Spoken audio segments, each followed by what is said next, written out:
வணக்கம். இன்றைய முக்கிய செய்திகள். திருவள்ளுவர் தினத்தையொட்டி திருவள்ளுவர் சிலைக்கு துணைநிலை ஆளுநர் கைலாஷ்நாதன், முதலமைச்சர் ரங்கசாமி ஆகியோர் மாலை அணிவித்து மரியாதை செலுத்தினர். புதுச்சேரி தொழில்நுட்ப பல்கலையில் மாணவியிடம் மர்ம நபர்கள் அத்துமீறிய சம்பவம் அதிர்ச்சியை ஏற்படுத்தியுள்ளது. புதுச்சேரி முழுதும் சாலையோரம் திடீரென முளைத்துள்ள வடமாநில கும்பலின் தரமற்ற ஹெல்மெட் விற்பனையை போலீசார் தடுத்து நிறுத்த வேண்டும் என கோரிக்கை குரல் எழுந்துள்ளது. புதுச்சேரியில் ஆன்லைன் மோசடி கும்பலிடம் 12 பேர் 11,51,000 இழந்துள்ளனர். திருவள்ளுவர் தினத்தையொட்டி திருவள்ளுவர் சிலைக்கு துணைநிலை ஆளுநர் கைலாஷ்நாதன், முதலமைச்சர் ரங்கசாமி ஆகியோர் மாலை அணிவித்து மரியாதை செலுத்தினர். திருவள்ளுவர் தின விழாவை முன்னிட்டு புதுச்சேரி பேருந்து நிலையம் அருகே அமைந்துள்ள திருவள்ளுவர் சிலைக்கு புதுச்சேரி துணைநிலை ஆளுநர் கைலாஷ்நாதன், முதலமைச்சர் ரங்கசாமி, சட்டப்பேரவைத் தலைவர் செல்வம், அமைச்சர்கள் லட்சுமி நாராயணன், சாய் சரவணன்குமார் மற்றும் அமைச்சர்கள் மாலை அணிவித்து மரியாதை செலுத்தினர். இதேபோன்று திமுக சார்பில் எதிர்க்கட்சித் தலைவர் சிவா மற்றும் திமுக சட்டமன்ற உறுப்பினர்கள் அவரது திருவுருவ சிலைக்கு மாலை அணிவித்து மரியாதை செலுத்தினர். இதேபோன்று விடுதலை சிறுத்தைகள் கட்சி மற்றும் பல்வேறு தமிழ் அறிஞர்கள் திருவள்ளுவர் சிலைக்கு மாலை அணிவித்து மரியாதை செலுத்தினர்.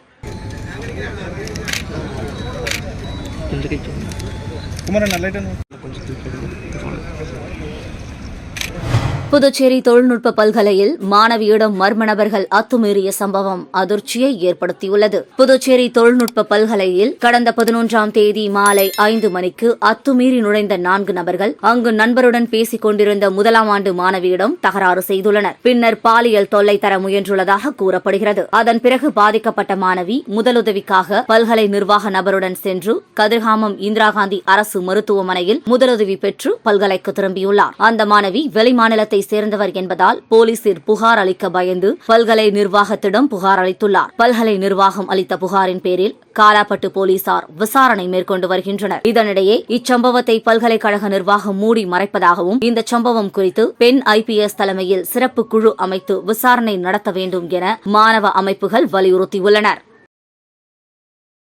புதுச்சேரி முழுவதும் சாலையோரம் திடீரென முளைத்துள்ள வடமாநில கும்பலின் தரமற்ற ஹெல்மெட் விற்பனையை போலீசார் தடுத்து நிறுத்த வேண்டும் என கோரிக்கை குரல் எழுந்துள்ளது. புதுச்சேரியில் ஹெல்மெட் கட்டாய உத்தரவு கடந்த 12ஆம் தேதி முதல் அமலுக்கு வந்துள்ளது. ஹெல்மெட் அணியாத வாகன ஓட்டிகளுக்கு போலீசார் தலா ரூபாய் 1000 அபராதம் விதித்து வருகின்றனர். இதனால் ஹெல்மெட் வாங்காத வாகன ஓட்டிகள் ஹெல்மெட் கடைகளுக்கு படையெடுத்து வருகின்றனர். புதுச்சேரியில் ஹெல்மெட் கட்டாய உத்தரவு என்ற தகவலை தெரிந்து கொண்ட வடமாநிலத்தை சேர்ந்த கும்பல் தற்போது புதுச்சேரி முழுவதும் நூற்றுக்கணக்கான இடங்களில் சாலையோரம் திடீர் ஹெல்மெட் வியாபாரத்தை துவக்கியுள்ளனர். ஒரு ஹெல்மெட் ரூபாய் 300 முதல் ரூபாய் 500 வரை விற்பனை செய்கின்றனர். இவை அனைத்தும் ISI முத்திரை இல்லாத தரமற்ற ஹெல்மெட்டுகள். கீழே விழுந்தால் மண் சட்டியை போல உடையக்கூடியது. விலை குறைவு மற்றும் மக்களின் அறியாமை காரணத்தால் இந்த ஹெல்மெட்டுகளையும் சிலர் வாங்கி செல்கின்றனர். இத்தகைய ஹெல்மெட்களை அணிந்து செல்வது ஹெல்மெட் அணியாமல் செல்வதற்கு சமம். எனவே புதுச்சேரி முழுவதும் புற்றீசல் போல் முளைத்துள்ள தரமற்ற ஹெல்மெட் விற்பனையை போலீசார் கண்காணித்து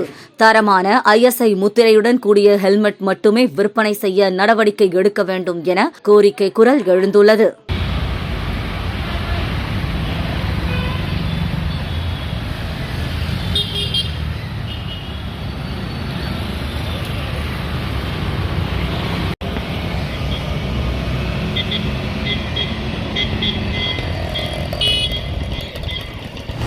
புதுச்சேரியில் ஆன்லைன் மோசடி கும்பலிடம் 12 பேர் 11,51,000 இழந்துள்ளனர். புதுச்சேரி திலாஸ்பேட்டையை சேர்ந்த மேரி ஜூலி, இவரை தொடர்பு கொண்ட மர்ம நபர் சென்னை ஏர்போர்ட் சுங்கச்சுவரி அதிகாரி என பேசி தங்களுடைய பேரில் வெளிநாட்டிலிருந்து $70,000 மதிப்பிலான பார்சல் வந்துள்ளது, அந்த பார்சலை பெறுவதற்கு சுங்க கட்டணம் செலுத்த வேண்டும் என கூறியுள்ளார். இதை நம்பிய மேரி ஜூலி ரூபாய் 5.80 லட்சத்தை செலுத்தி ஏமாந்துள்ளார். வில்லியனூர் பரசுராமபுரம் பாரதிதாசன் நகரை சேர்ந்தவர் மங்கலட்சுமி. இவர் இணையதளத்தில் வந்த துணி விளம்பரத்தை பார்த்து 1,23,686க்கு பணம் செலுத்தி துணிகளை ஆர்டர் செய்து ஏமாந்தார். மூலக்குளத்தை சேர்ந்த ஆனந்தராயலு என்பவரை தொடர்பு கொண்ட மர்ம நபர் குறைந்த வட்டியில் ரூபாய் 1.5 லட்சம் கடன் தருவதாக கூறியுள்ளார். இதனை நம்பி லோன் பெற விண்ணப்பித்து செயலாக்க கட்டணமாக 36,917 செலுத்தி ஏமாந்துள்ளார். இதேபோன்று முத்தரையர்பாளையத்தை சேர்ந்த அறிவரசன் 2,21,000, புதுச்சேரி பாரதிதாசன் நகர் அருண்குமார் 25,078,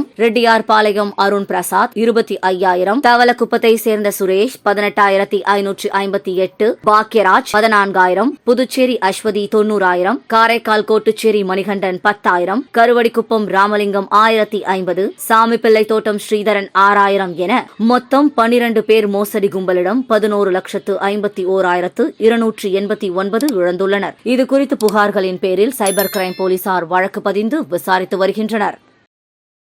புதுச்சேரி தொழில்நுட்ப பல்கலைக்கழக மாணவி விவகாரத்தில் உண்மை நிலை வெளிவர பெண் IPS அதிகாரி உள்ளடக்கிய நீதிபதி தலைமையில் நீதி விசாரணைக்கு உத்தரவிட வேண்டும் என அதிமுக மாநில செயலாளர் அன்பழகன் வலியுறுத்தியுள்ளார். புதுச்சேரி அதிமுக தலைமை அலுவலகத்தில் செய்தியாளர்களை சந்தித்த மாநில செயலாளர் அன்பழகன், புதுச்சேரி தொழில்நுட்ப பல்கலைக்கழக மாணவி விவகாரத்தில் பல்கலைக்கழக நிர்வாகத்தின் அலட்சியம், பொறுப்பற்ற தன்மை ஆகியவற்றாலும் காவல்துறையினரின் காலதாமதமான நடவடிக்கையாலும் இப்பிரச்சினை தவறான கண்ணோட்டத்துடன் அவரவர்களுக்கு மனம் போன போக்கில் செய்திகளாக வெளிவருகின்றன. இது நமது புதுச்சேரி மாநிலத்திற்கு இழுக்கை ஏற்படுத்தும் செயலாகும். உண்மையில் இந்த பிரச்சினையில் பல்கலைக்கழக மாணவி பாலியல் ரீதியில் துன்புறுத்தப்பட்டாரா அல்லது சாதாரணமாக திடீரென ஏற்பட்ட பிரச்சனை தாக்கப்பட்டாரா? பல்கலைக்கழக மாணவி தற்போது பாதுகாப்பாக உள்ளாரா? வேறு எந்த அரசியல்வாதிகள் மூலமாக அந்த மாணவிக்கு அச்சுறுத்தல் ஏற்பட்டுள்ளதா? மாணவி தாக்குதலுக்கு ஆளான பிறகு காவல் நிலையத்தில் புகார் அளிக்க பல்கலைக்கழக நிர்வாகம் துணை நிற்கவில்லையா? அல்லது மாணவி புகார் அளிக்காத வகையில் போலி அறிவுரைகள் அந்த மாணவிக்கு நிர்வாகம் தரப்பில் அறிவுறுத்தினீர்களா?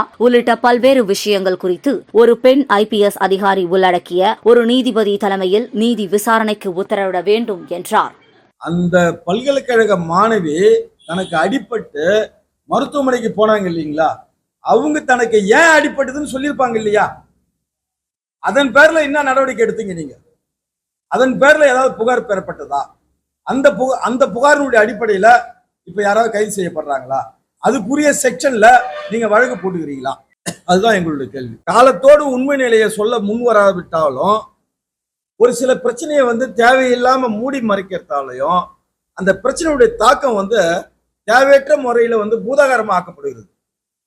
இது சம்பந்தப்பட்ட அரசு துறை அதிகாரிகள் சிலர் என்ன பண்றாங்கன்னா, அரசாங்கத்துக்கு கட்டப்பேர் வந்துடக்கூடாதுக்கோசம் அவங்களுக்கு உரிய ஒரு குறுகிய அறிவோட இந்த மாதிரி செயல்படுத்தால பிரச்சனைகள் விஸ்வரூபம் எடுக்கத்தான் தெரியுது. புதுச்சேரியில் திருவள்ளுவர் தினத்தை முன்னிட்டு இன்று மதுக்கடைகள், இறைச்சி கடைகளுக்கு தடை விதிக்கப்பட்ட நிலையில் வழக்கத்துக்கு மாறாக திறக்கப்பட்ட இறைச்சி கடைகள் மற்றும் மீன் கடைகளில் கூட்டம் அலைமோதியது. புதுச்சேரி மாநிலத்தில் திருவள்ளுவர் தினத்தை முன்னிட்டு இன்று மதுக்கடைகள் மற்றும் இறைச்சி கடைகளை திறக்கக்கூடாது என அரசு உத்தரவிட்டிருந்தது. ஆனால் மாட்டுப் பொங்கலான இன்று பெரும்பாலானோர் அசைவ உணவு செய்து வீடுகளில் படைப்பது இன்று வழக்கம். இதனால் புதுச்சேரி மற்றும் காரைக்காலில் உள்ள அனைத்து இறைச்சி கடைகளும் மீன் மார்க்கெட்டுகளும் வழக்கம் போல் திறந்திருந்தன. மேலும் புதியதாக சாலையோர இறைச்சி கடைகளும் அதிகாலை முதலே திறக்கப்பட்டன. அங்கு காலை முதலே மக்கள் கூட்டம் அலைமோதியது. பல்வேறு இடங்களில் கோழி, ஆடு, மாடு போன்ற இறைச்சிகளின் விலை உயர்த்தி விற்கப்பட்டது. இறைச்சி கடைகளை திறக்கக்கூடாது என அரசு உத்தரவிட்டிருந்த நிலையில் இன்று வழக்கத்துக்கு மாறாக அதிகமாக இறைச்சி மீன் விற்பனை நடைபெற்றது. அனைத்திந்திய ஜனநாயக மாதர் சங்கம் சார்பில் சமத்துவ பொங்கல் விழா பாகூர் பெரிய கோவில் அருகே கொண்டாடப்பட்டது. புதுச்சேரி பாகூர் பெரிய கோவில் அருகே அனைத்திந்திய ஜனநாயக மாதர் சங்கம் சார்பில் சமத்துவ பொங்கல் விழா கொண்டாடப்பட்டது. பாகூர் கொம்யூன் தலைவர் அமுதா தலைமையில் நடைபெற்ற விழாவில் செயலாளர் குப்பம்மா, மும்தாஜ் பேகம், பாப்பம்மாள் ஆகியோர் முன்னிலை வகித்தனர். விழாவில் ஆடல், பாடல், விளையாட்டு, சிலம்பாட்டம் உள்ளிட்ட தமிழர் பாரம்பரிய விளையாட்டுகள் நடைபெற்றன. இதில் ஆண்கள், பெண்கள் மற்றும் சிறுவர்கள் திரளாக கலந்து கொண்டு தங்களது தனித்திறமைகளை வெளிப்படுத்தினர். நிகழ்ச்சிக்கான ஏற்பாடுகளை அனைத்திந்திய ஜனநாயக மாதர் சங்கத்தினர் செய்திருந்தனர். ஹெல்மெட் கட்டாய சட்டம் அமலுக்கு வந்த முதல் நாளில் மாநிலம் முழுவதும் ஹெல்மெட் அணியாமல் வந்த 650 பேருக்கு போக்குவரத்து போலீசார் அபராதம் விதித்து சலான் கொடுத்து அனுப்பியுள்ளனர். 0 உயிரிழப்பு திட்டத்தின் கீழ் புதுச்சேரியில் ஜனவரி 12ஆம் தேதி முதல் ஹெல்மெட் கட்டாயம் அமலுக்கு வந்தது. அதன்படி முதல் நாளான 12ஆம் தேதி பொதுமக்கள் மற்றும் சுற்றுலா பயணிகள் குறைந்த அளவிலேயே ஹெல்மெட் அணிந்து சென்றனர். புதுச்சேரி போக்குவரத்து சீனியர் SP பிரவீன்குமார் திரிபாதி தலைமையில் கிழக்கு, மேற்கு, வடக்கு மேற்கு மற்றும் தெற்கு பகுதிகளில் போக்குவரத்து போலீசார் காலை மற்றும் மாலையில் தீவிர வாகன சோதனையில் ஈடுபட்டனர். அப்போது ஹெல்மெட் அணியாமல் வந்து வாகன ஓட்டிகளை போலீசார் பிடித்து அபராதம் விதித்தனர். ஹெல்மெட் கட்டாய சட்டம் அமலுக்கு வந்த முதல் நாளில் மாநிலம் முழுவதும் ஹெல்மெட் அணியாமல் வந்த 650 பேருக்கு போக்குவரத்து போலீசார் அபராதம் விதித்து ஈச்சலான் கொடுத்து அனுப்பியுள்ளனர். தை திருநாள் பொங்கல் பண்டிகையை முன்னிட்டு வில்லியனூர் தொகுதிக்குட்பட்ட பகுதிகளில் நடைபெற்ற பொங்கல் விழாவில் தொகுதியின் சட்டமன்ற உறுப்பினரும் சட்டப்பேரவையின் எதிர்க்கட்சித் தலைவருமான சிவா கலந்து கொண்டு சிறப்பித்தார். புதுச்சேரி வில்லியனூர் தொகுதிக்குட்பட்ட உத்தரவாகினிபேட், பெரியபேட், ஆத்துவாய்க்கால்பேட் ஆகிய கிராம பகுதிகளில் தை திருநாள் பொங்கல் பண்டிகை மிக சிறப்பாக கொண்டாடப்பட்டது. விழாவில் பள்ளி மாணவர்களுக்கு பேச்சு போட்டி, பெரியவர்கள் விளையாடுகின்ற பழமை வாய்ந்த போட்டிகள் நடைபெற்றன. இதற்கான பரிசளிப்பு விழா மற்றும் விளையாட்டுப் போட்டி நிகழ்ச்சி துவக்க விழாவில் வில்லியனூர் தொகுதியின் சட்டமன்ற உறுப்பினரும் சட்டப்பேரவையின் எதிர்க்கட்சித் தலைவரும் திராவிட முன்னேற்றக் கழக மாநில அமைப்பாளருமான சிவா கலந்து கொண்டு சிறப்பித்தார். மேலும் பொங்கல் பண்டிகை விழாவில் பேசிய சிவா எம்எல்ஏ தமிழர் திருநாளாம் பொங்கல் திருநாளை சிறப்பாக கொண்டாட வேண்டும் என அனைவருக்கும் பொங்கல் வாழ்த்துக்களை கூறினார். மேலும் இந்நிகழ்வில் உத்தரவாகினிபேட், பெரியபேட், ஆத்துவாய்க்கால்பேட் பகுதியைச் சேர்ந்த வில்லியனூர் திமுக நிர்வாகிகள் மற்றும் பொதுமக்கள் ஏராளமானோர் கலந்து கொண்டனர். புதுச்சேரி முதலியார்பேட்டை தொகுதி அதிமுக சார்பில் நடைபெற்ற சமத்துவ பொங்கல் விழாவில் தொகுதி முன்னாள் சட்டமன்ற உறுப்பினர் பாஸ்கர் தனது குடும்பத்தினருடன் கலந்து கொண்டு பொங்கல் வைத்து கொண்டாடினார். புதுச்சேரி முதலியார்பேட்டை தொகுதி அதிமுக சார்பில் சமத்துவ பொங்கல் விழா தொகுதி முன்னாள் சட்டமன்ற உறுப்பினர் பாஸ்கர் இல்லம் அருகே நடைபெற்றது. விழாவில் சிறப்பு விருந்தினர்களாக அதிமுக மாநில அம்மா பேரவை செயலாளரும் தொகுதி முன்னாள் சட்டமன்ற உறுப்பினருமான பாஸ்கர் மற்றும் அவரது துணைவியார் கன்னியசெல்வி, பாஸ்கர் மகள் ஸ்ரீமதி ஆகியோர் கலந்து கொண்டு சமத்துவ பொங்கல் விழாவை தொடங்கி வைத்து சிறப்பித்தனர். இதில் முதலியார்பேட்டை தொகுதியைச் சேர்ந்த 500க்கும் மேற்பட்ட பெண்கள் கலந்து கொண்டு பொங்கல் வைத்து கொண்டாடினர். விழாவில் பங்கேற்ற அனைத்து பெண்களுக்கும் முன்னாள் எம்எல்ஏ பாஸ்கர் பரிசுகள் வழங்கி கௌரவித்தார். இந்த நிகழ்ச்சியில் முதலியார்பேட்டை தொகுதி அதிமுக நிர்வாகிகள் உட்பட பலர் கலந்து கொண்டனர்.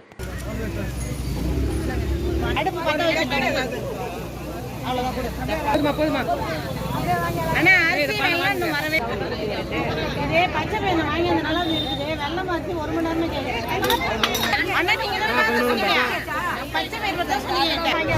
பண்ட சோழநல்லூர் கிராமத்தில் கோமக்கல் நல இயக்கத்தின் சார்பில் சமத்துவ பொங்கல் விழா கொண்டாடப்பட்டது. புதுவை அடுத்த பண்ட சோழநல்லூர் கிராமத்தில் கோமக்கல் நல இயக்கத்தின் நிறுவனர் மற்றும் உதவி ஆய்வாளர் இளங்கோ அவர்கள் தலைமையில் சமத்துவ பொங்கல் விழா சிறப்பாக நடைபெற்றது. பண்ட சோழநல்லூர் அரச மரத்திடலில் 100க்கும் மேற்பட்ட பெண்கள் பொங்கலிட்டு பண்டிகையை மகிழ்ச்சியுடன் கொண்டாடினர். உதவி ஆய்வாளர் பொங்கல் திருநாளில் அனைவருக்கும் வாழ்த்துக்களை தெரிவித்துக் கொண்டார். நிகழ்ச்சியில் ஊர் பிரமுகர்கள் பூபதி, ஆறுமுகம், கர்ணன், ஜானகிராமன், ஞானமணி, ஆனந்தபாபு, மணிவண்ணன், சுபாஷ், அகிலன், சசிகுமார், மோகேஷ் உட்பட பொதுமக்கள் உடனிருந்தனர். தொடர்ந்து கலை நிகழ்ச்சிகள் நடைபெற்றது.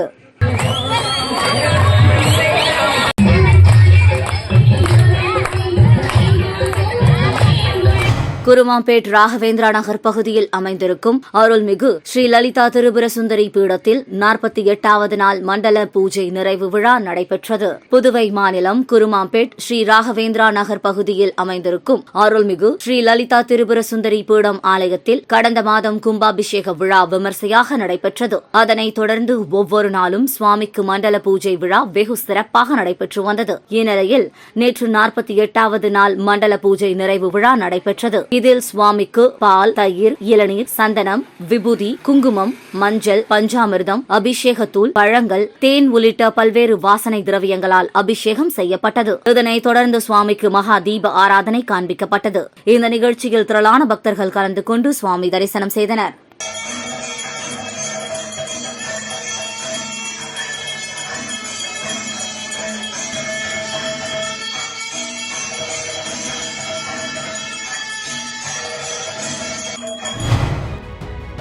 வணக்கம். இன்றைய முக்கிய செய்திகள். திருவள்ளுவர் தினத்தையொட்டி திருவள்ளுவர் சிலைக்கு துணைநிலை ஆளுநர் கைலாஷ்நாதன், முதலமைச்சர் ரங்கசாமி ஆகியோர் மாலை அணிவித்து மரியாதை செலுத்தினர்.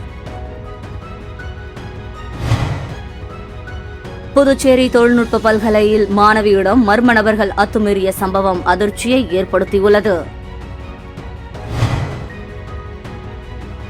புதுச்சேரி முழுதும் சாலையோரம் திடீரென முளைத்துள்ள வடமாநில கும்பலின் தரமற்ற ஹெல்மெட் விற்பனையை போலீசார் தடுத்து நிறுத்த வேண்டும் என கோரிக்கை குரல் எழுந்துள்ளது. புதுச்சேரியில் ஆன்லைன் மோசடி கும்பலிடம் 12 பேர் 11,51,000 இழந்துள்ளனர். செய்திகளை துல்லியமாக தெரிந்து கொள்ள கிரியேட்டிவ் மீடியா நியூஸ் யூடியூப் சேனலை சப்ஸ்கிரைப் செய்து கொள்ளுங்கள். வணக்கம்.